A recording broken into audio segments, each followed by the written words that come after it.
Üngürdü tilmor Yağnop şevimiş Üngürdü tilmor Yağnop şevimiş Çizoyti bidumuyor Sam çiçekçiniymiş Çizoyti bidumuyor Sam çiçekçiniymiş Gulukhor tirit Yagnob дараи дар 150 километрии Душанбе воқеъ дар ҳудуди ноҳияи айнии вилояти Суғд. дар баландкӯҳҳои ин мавзеи дурдаст ҷамъияти кӯчаке бо номи яғнобиҳо зиндагӣ мекунанд ки забону фарҳанг ва шеваи хоси зиндагии худро доранд. ин ҷамъияти кӯчак мероси бузурги фарҳангии Суғди қадим, як давлати тоҷикон аз 5000 сол пешро то кунун ҳифз кардааст. ибтидои асри 20 то барқарории ҳукумати шӯравӣ дар ин мавзеъ дар 32 деҳ ҳудуди 4000 нафар яғнобӣ зиндагӣ мекард. соли 1970 асри гузашта мардуми яғнобро аз мавзеи зисти таърихӣ ба ноҳияи Зафаробод муҳоҷир карданд. муҳоҷирате ки ба дунбол зиёни ҷиддие ба ин забони суғдии нав ё яке аз гӯишҳои он ки мансуб ба гурӯҳи забонҳои шарқии эронӣ ҳаст ворид кард. ахиран пажӯҳишгоҳи забон ва адабиёти назди фарҳангистони улуми кишвар ба вазорати маориф ва илми тоҷикистон пешниҳод кард то дар маҳалҳое ки яғнобиҳо дар он ҷо зиндагӣ мекунанд дар барномаи таълимиашон ҳафтаи 2 соат дарси забони яғнобӣ ворид карда шавад. бо ташаббуси ин пажӯҳишгоҳ ба муносибати рӯзи забони модарӣ ки бо қарори ЮНЕСКО ҳамасола охири моҳи феврал таҷлил мешавад, як нишаст таҳти унвони забони яғнобӣ ва омӯзишу мушкилоти он баргузор гардид. дар ин нишаст суҳбатсари забонҳое буд ки дар арафаи нобудӣ қарор доранд ва аз ин рӯ ба ғамхории хос ниёз доранд. бо дар назар дошти ин, аз ҳоло барои ҷорӣ кардани фани забони яғнобӣ забоншиносон омодагӣ гирифтаанд. алифбои забони яғнобиро сохтем, барои синфи 2 сохтем, барои синфи 3 сохтем, барои синфи 4. ин китобҳо ҳаст.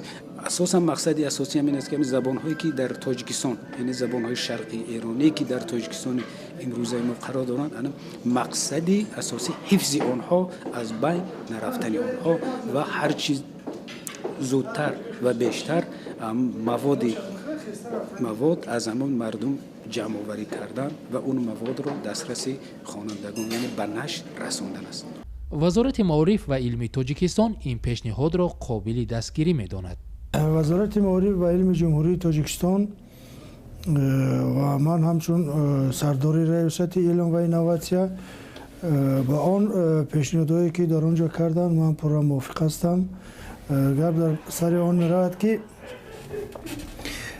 баъди қабули қонун дар бораи забони тоҷикӣ ки дар қонун дар бораи забони тоҷикӣ ин масъала дарҷ гардидааст ва соли 1997 қарори ҳукумати ҷумҳурии тоҷикистон оиди омӯхтани забонҳои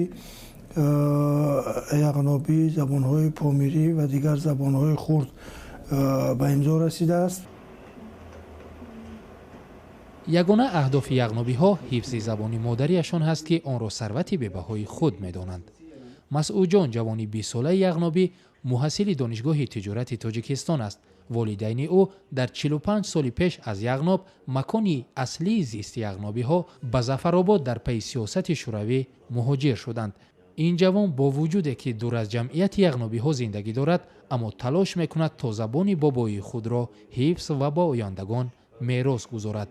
аз ҳоло талош дорад то дар муҳити хонаводагӣ ба ин забон ҳарф занад. ашайм деҳкалон бавенем ҳиндистон номид мирум раисҷун яғнобакуни вайрон. яғнобиҳо ҳиҷрати иҷборӣ ба Зафарободро чандон хуш надоштанд. ин буд ки гурӯҳе аз онҳо пинҳонӣ аз Зафаробод дубора ба дараи яғноб бармегаштанд. бозгаште ки хилофи сиёсати давр буд ва онро роҳбароне ки мехостанд дар водиҳо бо ҳиҷрати иҷбории сокинони кӯҳистон пахтакориро ривоҷ диҳанд хуш надоштанд. яғнобиҳои фирорӣ тавонистанд беш аз 10 деҳи бобоии худро дубора обод кунанд ва ҳоло дар ин дараи душворгузар ҳудуди 500 нафар забону фарҳанги таърихиеро дар баробари таҳдидҳои ҷаҳонишавӣ ҳифз мекунанд. ин ҷамъияти кӯчак дар қалби кӯҳҳои бузурги яғноб ягона нишоне аз фарҳанги суғди қадим боқӣ мондааст ва талош доранд то забони худро дар пушти ин кӯҳҳои осмонбӯс ҳифз кунанд.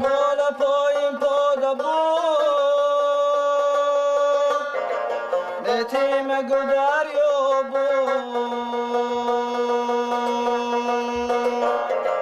گو خاری بار جور جور افسوس گدر پر لگی